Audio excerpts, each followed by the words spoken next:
नमस्कार दोस्तों। कहानियों की श्रृंखला में आज सुनेंगे युवा लेखिका प्रियंका गुप्ता जी की कहानी घुन। तो आइए सुनते हैं कहानी। अभी रात के 9 ही बजे थे, पर फिर भी ऐसा लग रहा था जाने कितनी रात हो चुकी। बाहर भयानक कुहासा गिरा हुआ था। दिन में जैसी अच्छी और चटक धूप खिली थी, दिव्या को लग नहीं रहा था कि रात में इतना तेज कोहरा होगा कि हाथ भर की दूरी पर भी कुछ सुझाई न दे।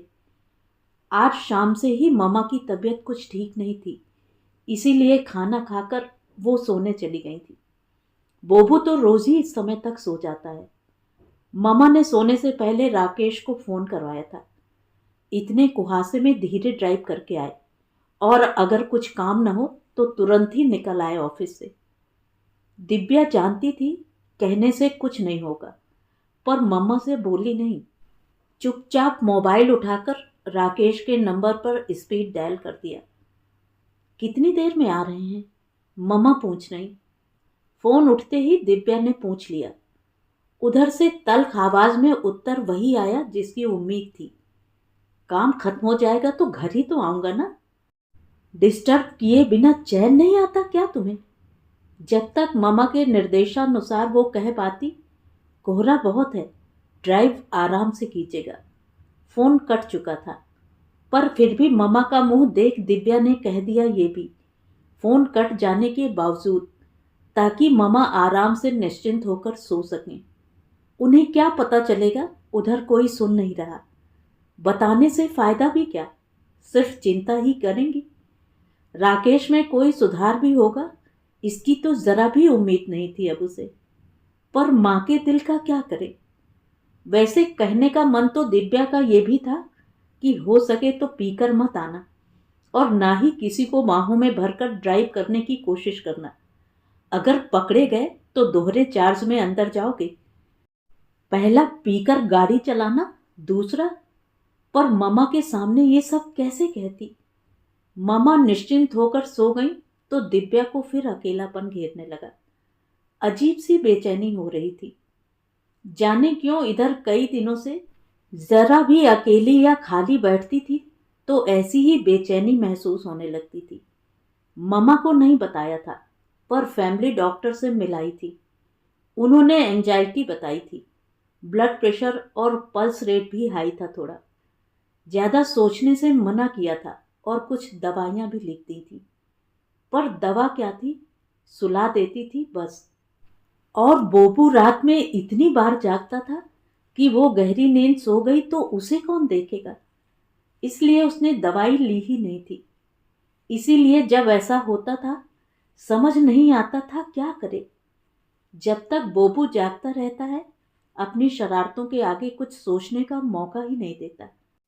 और फिर उसके सो जाने पर वो ममा का साथ तो है ही ना। वो और ममा साथ बैठ जाते थे टीवी के आगे। उसे वैसे तो टीवी देखने का कुछ खास शौक नहीं था, पर ममा बड़े शौक से देखती थी। धारावाहिकों की कहानियां न तो उसे कभी पसंद आती थीं और न ही उसमें दिखाए जा रहे दांव पेच और षड्यंत्र उसके पल्ले पड़ते थे। पर फिर भी वो साथ बैठकर देखती इसलिए थी ताकि उसकी धज्जी उड़ाकर ममा के साथ बात करने का एक टॉपिक मिल जाए उसे। कई बार उसके मजाक उड़ाने के कारण वे त्रस्त होकर कह भी देती, अरे कौन सा मुझे इनकी कहानियां बहुत पसंद आती हैं, मुझे तो इसमें इनकी डिजाइनर साड़ी और ज्वेलरी देखनी होती है बस। दिव्या को उनकी इस सफाई पर बड़ा मजा आता था। अब आज उनके सो जाने के कारण टीवी भी बंद था। अकेले क्या देखती। उसने कमरे में जाकर बोबू की रजाई चारों ओर से दबाकर तकिया लगा दिया और फिर बाहर बालकनी में जाकर खड़ी हो गई। सड़क पर भी उसके मन की तरह गहरा सन्नाटा पसरा था। कोहरा भले भयानक था, पर ठंड उतनी नहीं थी। चारों तरफ इतनी नीरव शांति थी कि 2 किलोमीटर दूर से गुजर रही ट्रेन की सीटी उसे साफ वहां तक सुनाई दे रही थी। बाहर सफेद चादर के सिवा कुछ नहीं दिख रहा था, सो वहां से भी ऊबकर वो वापस कमरे में आ गई। रजाई में घुस उसने अपनी आधी पढ़ चुकी नॉवेल उठा ली, उसके फेवरेट जेफरी आर्चर की। ओनली टाइम विल टेल बहुत पसंद आ रही थी उसे। पर जाने क्यों आज एक पेज पढ़कर उससे भी जी उचट गया उसका। बस यूं लग रहा था इस समय कोई तो होता बात करने के लिए। ये साए साए सा गूंजता सन्नाटा मारे जा रहा था जैसे। अचानक टिंग की आवाज से उसका ध्यान टूटा। मोबाइल उठाकर देखा, नोटिफिकेशन था फेसबुक पर आए शिखा के मैसेज का। दिव्या के चेहरे पर एक मुस्कुराहट तैर गई। मैसेज आया है, मतलब शिखा ऑनलाइन होगी इस समय। पहले क्यों ध्यान नहीं आया? दिव्या ने झट एफबी लॉगिन कर लिया। अंदाजा सही था, शिखा ऑनलाइन थी। दिव्या ने जैसे राहत की सांस ली। चलो अब कुछ वक्त कट जाएगा अच्छे से इसके साथ। काम तो अब कुछ था नहीं, बिल्कुल खाली ही तो बैठी थी।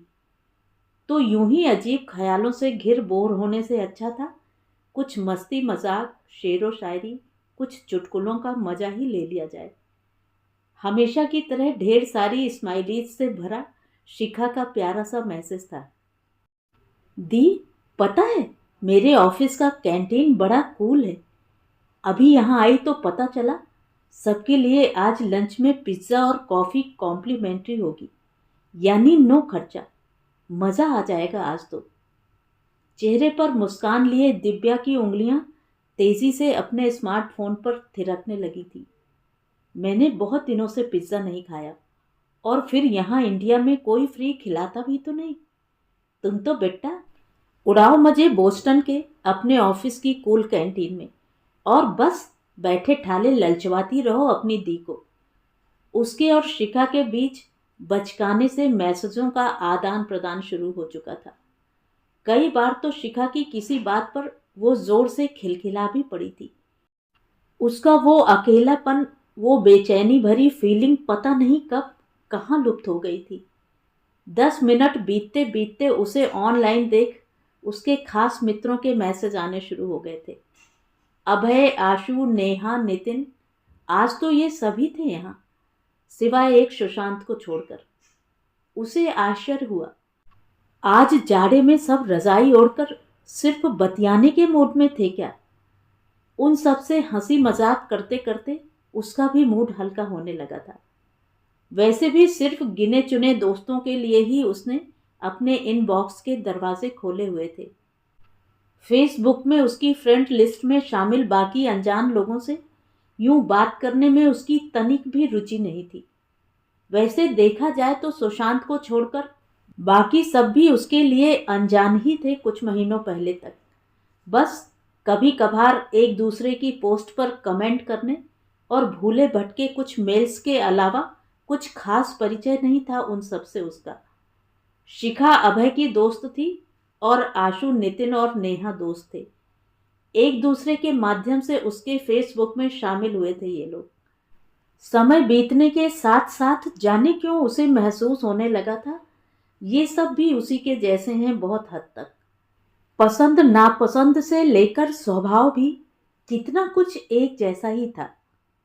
और फिर धीरे धीरे कल तक के अनजाने से लोग कब उसकी खास मित्र मंडली में शामिल हो गए उसे एहसास ही नहीं हुआ।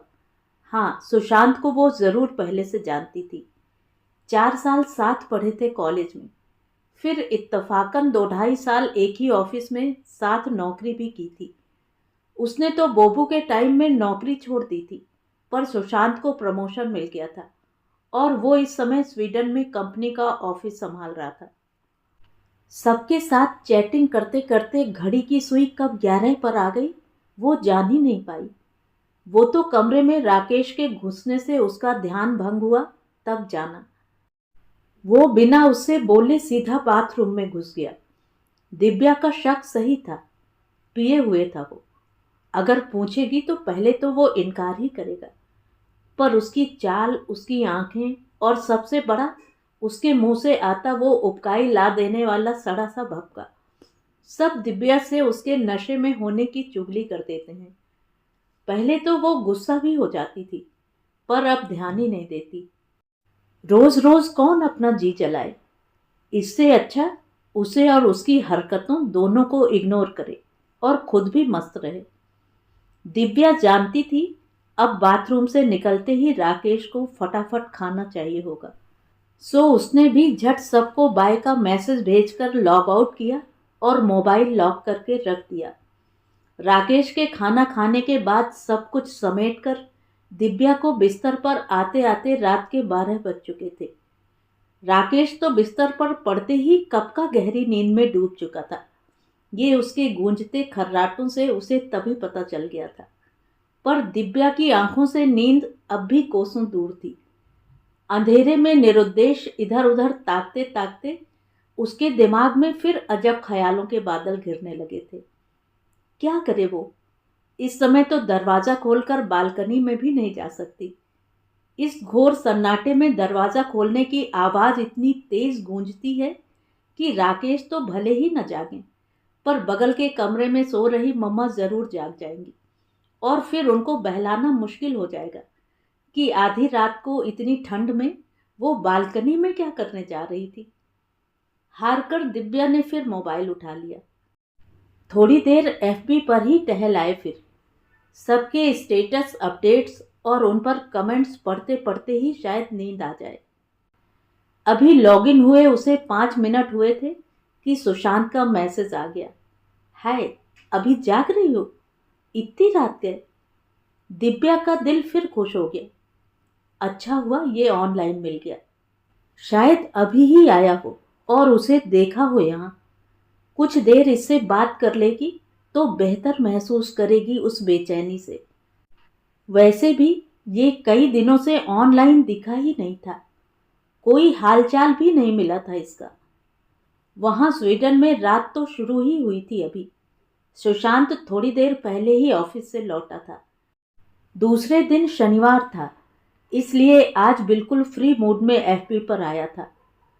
थोड़ी देर इधर उधर के हाल चाल के बाद सहसा सुशांत चहक उठा। हे सुन, बताना भूल गया था। Next week I am coming to India for 1 month. जया डिलीवरी अपने देश में अपने लोगों के बीच चाहती है, इसलिए तुमसे मिलने आ सकता हूँ क्या? दिव्या एकदम खुश हो गई। ग्रेट, कम। ममा को बताऊंगी तो वो भी खुश हो जाएंगी। बट दिस टाइम जया को लेकर आओ यार। 2 मिनट चुप्पी के बाद सुशांत ने पूछा था। जया तो मायके रहेगी अपने, इसलिए इस बार नहीं आना हो पाएगा उसका। पर पहले ये तो बताओ, मेरे आने से कोई प्रॉब्लम तो नहीं? राकेश भाई साहब को भी नहीं ना?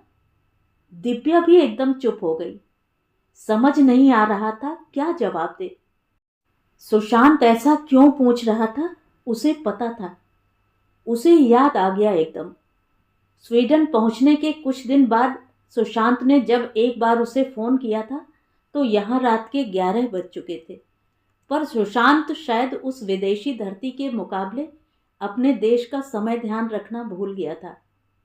वो अभी उसका हाल चाल पूछ ही रही थी कि राकेश मानो फुल वॉल्यूम में चिल्लाया था। करो करो, खूब प्यार से बात करो। आधी रात को किसी पराये मर्द से बात करते शर्म नहीं आ रही? वहां तो वो साला 4 दोस्तों को इकट्ठा कर तुम्हारा फोन स्पीकर पर करके शेखी मार रहा होगा कि देखो, इंडिया में साली मेरी एक गर्लफ्रेंड भी है जो रात में भी अपने पति को लात मारकर अपने यार से बात कर रही है। राकेश और भी कुछ बकता जा रहा था, पर दिव्या तेजी से उठकर लगभग भागती हुई कमरे से बाहर निकल आई थी। पर फिर भी राकेश की आवाज इतनी तेज थी कि सुशांत के कानों तक सारी बातें पहुंच चुकी थी। उसकी आवाज उतर गई थी। सॉरी यार, माय मिस्टेक। मुझे तुम्हें ऐसे फोन नहीं करना चाहिए था। वहां के टाइम का बिल्कुल ध्यान ही नहीं रहा। ये भी भूल गया कि शायद भाई साहब इस तरह मेरा फोन करना पसंद न करें। उनसे मेरी तरफ से माफी मांगकर कह देना। मुझ में शायद लाख बुराइयां नजर आई हों उन्हें, पर फिर भी मैं दोस्त हूं तुम्हारा, और इतना कमीना और गिरा हुआ नहीं हूं जितना वो मान रहे हैं मुझे। तुम्हारी कॉल स्पीकर पर नहीं है दिव्या, बिलीव मी, और ना ही किन्हीं 4 दोस्तों को इकट्ठा करके तुम्हारी कोई बदनामी कर रहा हूं। Sorry once again. बहुत शर्मिंदा हूं कि मेरी वजह से तुम दोनों में झगड़ा हुआ आज। राकेश की चिल्लाहट सुनकर मम्मा भी आ गई थी और उन्होंने सारी बातें जानने के बाद दिव्या का ही पक्ष लेकर राकेश को उसकी बदतमीजी के लिए बहुत लताड़ा था। दिव्या को ऐसे में गर्व महसूस हुआ था अपनी सासू माँ पर, जो सास कम माँ ज्यादा थी उसकी। बाद में उनके ही कहने पर सुशांत को उसने एक मेल किया था, राकेश के व्यवहार के लिए माफी मांगते हुए। कहने को तो सुशांत ने कह दिया था कि वो सब भूल चुका है, पर इसके बाद से उसने दिव्या को फोन करना बहुत कम कर दिया था, और जब कभी करता भी तो भारतीय समय के साथ साथ राकेश की मौजूदगी के समय का भी ध्यान रखने लगा था। अरे कहाँ गई? ऑनलाइन तो दिख रही अब भी। सुशांत के मैसेज से दिव्या की तंद्रा टूटी। कोई प्रॉब्लम नहीं, मम्मा है ना, तुम आ जाना, सबको अच्छा लगेगा। सुशांत को जवाब दे दिव्या ने विदा ले ली। जाने क्यों पुरानी बातों की याद से मन खराब हो गया। फिर शांति की तलाश में आई थी यहाँ, पर अब अशांत मन के साथ वो सुशांत से बात नहीं करना चाहती थी। थोड़ी देर फिर करवट बदलते बदलते वो कब सो गई जान न पाई। सुबह मम्मा को उसने सब बताया तो उन्होंने उसे तसल्ली ही दी। उससे कह देना निसंकोच आ जाए, मैं तो हूं ना, कुछ दिक्कत नहीं आएगी। सुनकर वो निश्चिंत हो गई थी। हफ्ता 10 दिन कैसे बीता दिव्या को याद नहीं। वो बड़े सामान्य से दिन थे, सो याद रखने लायक कुछ था ही नहीं। 11वें दिन अचानक बड़ी मौसी जी यानी कि मम्मा की बड़ी बहन का फोन आ गया। सुचित्रा, कुछ दिनों के लिए तेरे यहाँ आ रही हूँ, बहू से बोल देना मायके जाने का प्रोग्राम हो भी तो कैंसिल कर दे, मेरे वापस आने के बाद चली जाएगी। सुनकर दिव्या को हंसी आई थी। ये जबलपुर वाली बड़ी मौसी थी ही ऐसी, बड़ी दबंग, हमेशा दूसरों के गिरेबान में झांकने को तैयार। उनकी बहुमूल्य सलाह बिन मांगे मिला करती थी। जब भी वो आती थी दिव्या को एहसास करा जाती थी कि वो अपने मायके में नहीं ससुराल में है। मम्मा की तो उनके आगे जरा भी नहीं चलती थी। हाँ, राकेश जरूर मुंहजोरी कर लेता था उनसे। राकेश की बदतमीजी का बदला वे दिव्या से निकालती थी। उनके इस व्यवहार से त्रस्त हो मम्मा उनके आने की सूचना पाते ही दिव्या को मायके भेज देती थी। वे निपट लेंगी जीजी से। पर इस बार उनकी वार्निंग के चलते दिव्या को मजबूरी में रुकना पड़ा था, वरना जीवन भर वे जहां भी उसे पाती बदला लिए बिना नहीं रहती। उनके आने से पहले ही दिव्या ने मम्मा के साथ मिलकर पूरा घर चाक चौबंद कर डाला था। हर एक चीज की दोबारा जांच की गई, कोई नुक्स न दिख जाए बड़ी मौसी को, वरना उठते बैठते दिव्या का जीना हराम हो जाता। मौसी की तथाकथित सुगर सलोनी बहुओं की तारीफें सुनते सुनते मम्मा ने एक बार विरोध भी किया था।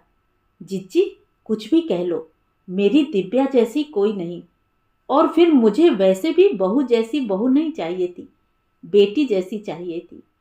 मुझे तो दिव्या में कोई खोट नजर नहीं आता। और फिर छोटी मोटी गलतियां लापरवाही तो बेटियां भी करती ही रहती हैं।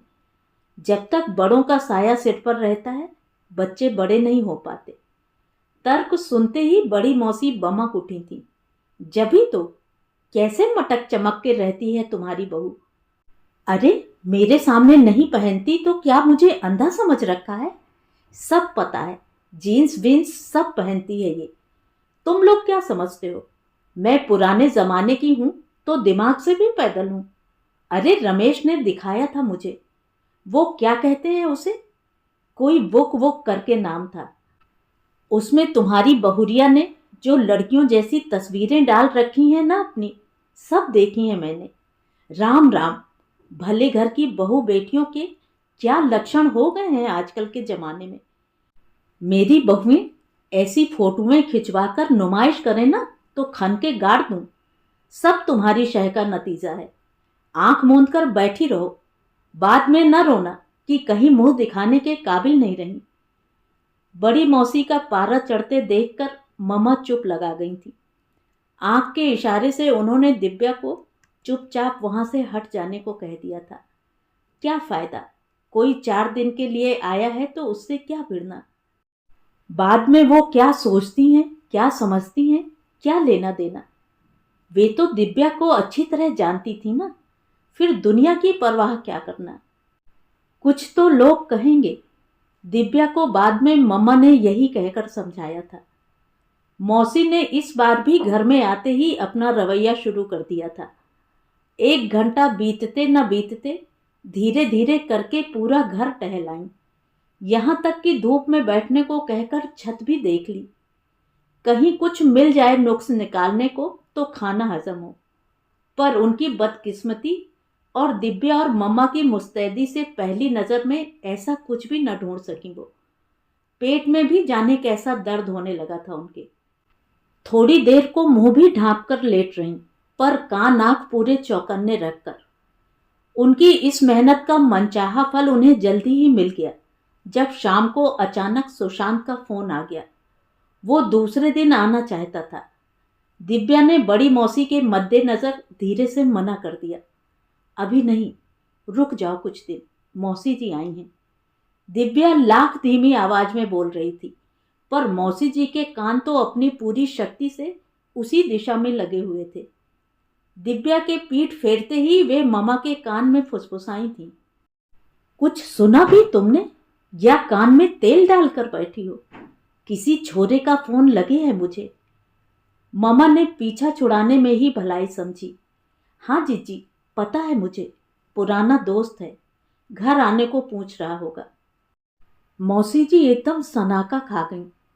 ये सुचित्रा तो जैसे दिव्या के वश में थी पूरी तरह, कुछ दिखता ही नहीं इसे। क्या गुल खिल रहा इसके नाक के नीचे। तभी तो राकेश से पटरी नहीं बैठती इस दिव्या की। नाज उठाने के लिए जब पराया मर्द है तो अपना खसम किसको भाता है। पर देखो तो इस सुचित्रा के भोलेपन को। बहू के नीच लक्षण देखने के बजाय बेटे पर ही सारा दोष डाल देती है। उन्होंने दूसरा तीर छोड़ने में जरा भी देर नहीं लगाई। बड़ी भोली है रे तू सुचित्रा। ये आजकल के छोरे छोरियों को नहीं जानती ठीक से। कैसे कैसे कर्म न कर डालें ये लोग। वैसे ये इस बार देख रही हूं, बहू पल पल मोबाइल उठा लेती है। मौका मिलते ही कुछ खटर पटर भी करने लगती है। ऐसा भी भला क्या होता है इस डब्बे में कि अलग ही ना हो सके इससे। बात ही करनी होती है ना। अरे बात करो और वापस रख दो अपने कमरे में। ये क्या दिन भर सीने से चिपकाए घूमती फिरो। अरे अपनी औलाद को दो ये प्यार। ये मरा मोबाइल क्या ज्यादा प्यारा है औलाद और परिवार से। ममा जिज्जी से बहस नहीं करना चाहती थी, सो बस इतना भर कह दिया। जिज्जी, ये सस्ता मोबाइल नहीं है, स्मार्टफोन है। 50 काम हो जाते हैं इसमें। पूरा का पूरा कंप्यूटर ही समझो इसे। अब हम तुम इसके बारे में नहीं समझ पाएंगे ज़्यादा। ये आजकल के बच्चों को ही आता है चलाना। दिव्या इस सारे मसले पर बिल्कुल चुप थी। क्या समझाती बड़ी मौसी को। और अगर समझाने की कोशिश करती तो भी क्या वे समझ लेती उसकी बात। कैसे कहती उनसे कि जब से यह स्मार्टफोन मिला है उसे, तब से उसकी दुनिया बहुत हद तक बदल गई है। वो न केवल दुनिया जहान में बिखरे अपने मायके ससुराल के सगों से जुड़ी हुई है पल पल, बल्कि उसके कुछ नए पुराने साथी भी हैं वहाँ, जिनसे हंस बोलकर उसे अच्छा लगता है। जब मामा और बोबू नहीं होते उसका खालीपन भरने के लिए, तो इन्हीं सगे परायों में से कोई पल दो पल को आकर उसे हंसा जाता था। ये अपनों और बेगानों के संपर्क उसे खुश ही रखते थे। शादी के बाद से राकेश ने अकेलेपन की जो सौगात उसे दी थी, इस फोन के सहारे उसका दंश अब उसे कम सालता था। पर जानती थी अगर ये सब कहने गई तो जो सुनना पड़ेगा कि उसके फरिश्ते भी पानी मांग लेंगे। वैसे भी उसे किसी की परवाह नहीं थी। बस मम्मा उसे जानती समझती थी अच्छे से, इतना ही बहुत था। बाकी दुनिया जाए भाड़ में। मौसी अब पूरी तबीयत से उसके मोबाइल प्रयोग के पीछे पड़ गई थी। मम्मा से बात करने के लिए उनका फेवरेट टॉपिक अब सिर्फ दिव्या का मोबाइल प्रेम ही रह गया था। जैसे हार कर उसने मोबाइल कमरे में ही रखना शुरू कर दिया। बीच बीच में वहीं जाकर वो चेक कर लेती थी। कोई मैसेज भी होता था तो वहीं बैठकर ही उसका जवाब भी दे देती थी। मौसी की तेज निगाहों से जितना दूर रह सके उतना भला। मौसी के जाने के बाद एक दिन सुशांत भी आकर चला गया था, पर इधर दिव्या महसूस कर रही थी कि घर से कुछ और भी चला गया था। ममा का वो खुशनुमा स्वभाव, एक अजीब सी बेचैनी में लगती थी वो। पूछो तो तबीयत ठीक नहीं कहकर मुंह फेर कर लेट जाती थी, या फिर उठकर उस जगह से चली जाती थी। पहले की तरह वे दिव्या के पास आए किसी जोक को सुनकर हंसती भी नहीं थी, बल्कि एक दिन कसकर झिड़क भी दिया था। तुम्हारे यार दोस्त एकदम निकम्मे हैं क्या? दिन भर इस छिछोरेपन के अलावा और कोई काम नहीं है क्या? जब देखो तब मैसेज। जी घबरा जाता है तुम्हारी इस टिंग टिंग की आवाज़ से। मेरे पास इन सब के लिए फालतू वक्त नहीं है बिल्कुल। पचासों चिंताएं हैं मेरे सिर पर। घर गृहस्थी, बोबू का भविष्य, सबके बारे में सोचना होता है। जो खाली हो वो करे पराई औरतों के साथ लल्लो चप्पो। मैं थोड़े ना दिन भर बैठकर तुम्हारे साथ खीकी की नौटंकी दिखाऊंगी। इस अचानक हमले से आवाक दिव्या बस इतना कह पाई थी, ममा, मोना का मैसेज है। जो भेजा था उसने वही सुना रही थी। ममा ने भी पलटवार किया था। ये सिर्फ मोना के जोक ही क्यों सुनाती हो? बाकी यार दोस्त क्या तुम्हारे साथ रामायण बांटते हैं दिन भर, या फिर ऐसा कुछ भेजते हैं जो सुनाने लायक नहीं होता? ममा की बात का कोई जवाब नहीं सूझा था दिव्या को। इतने सालों में उसकी दोस्ती, उसके किसी भी रिश्ते पर ममा का ऐसा रुख कभी देखने को नहीं मिला था उसे। एकदम नया रूप था जैसे। दिव्या को लगा सामने ममा तो जैसे थी ही नहीं, कोई अजनबी सी थी। चेहरा गुस्से से लाल हो रहा था। तेज तेज चलती सांस के साथ उसे घूरती आंखों से आग बरस रही थी जैसे। वो कुछ कह पाती कि ममा उठकर चली गई वहां से। अनजाने ही ममा उस पर कितना बड़ा इल्जाम लगा गई थी, ये शायद उन्हें भी नहीं पता था। दिव्या की आंखों में आंसू भर आए थे। अपने कमरे में आकर वो भी फूट फूट कर रोती। इस समय अकेलेपन का तीर उसे पूरी शिद्दत से छलनी कर रहा था। राकेश के दिए घावों पर अब तक ममा मरहम का काम करती आई थी, पर मम्मा के दिए इस जख्म का इलाज कैसे करेगी, दिव्या को ये समझ नहीं आ रहा था। जाने क्यों उसे लगा इसी पल वो दुनिया में नितांत अकेली हो गई थी, कोई नहीं था उसके साथ। कई दिनों से दिख रहे ममा के उखड़े मूड का राज अचानक ही शीशे की तरह साफ नजर आ गया था। जाने कितने दिनों से उनके अंदर ये बवंडर चल रहा था, और उसे लगता रहा कि हर साल की तरह जाड़े में वो इस बार भी अपनी खराब तबीयत के चलते थोड़ा आराम करने के लिए चुपचाप सी हैं। समय से अपनी हर तरह की देखभाल करने के लिए ममा शुरू से इतनी एक्टिव नहीं कि उसकी तो आदत ही नहीं पड़ी कि वो उनके लिए कुछ खास करे। उल्टे वे ही कई बार उसे नाश्ता वगैरह दे जाती थी। उनके आगे जैसे वो सच में खुद को बड़ा हुआ महसूस ही नहीं करती थी, हमेशा एक बच्ची ही रहना चाहती थी। उसी दिन से दिव्या ने मोबाइल को तिलांजलि दे दी थी। कई बार नेट ऑफ देखकर कुछ ने एसएमएस भी भेज दिए, एक आध ने तो कॉल भी कर दिया पूछने के लिए कि वो ठीक तो है ना।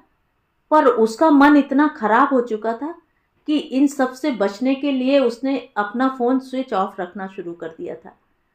आखिर ममा का भी ध्यान इस ओर चला ही गया, जब एक दो बार राकेश ने उनके नंबर पर कॉल करके उसको जी भर के खरी खोटी सुनाई।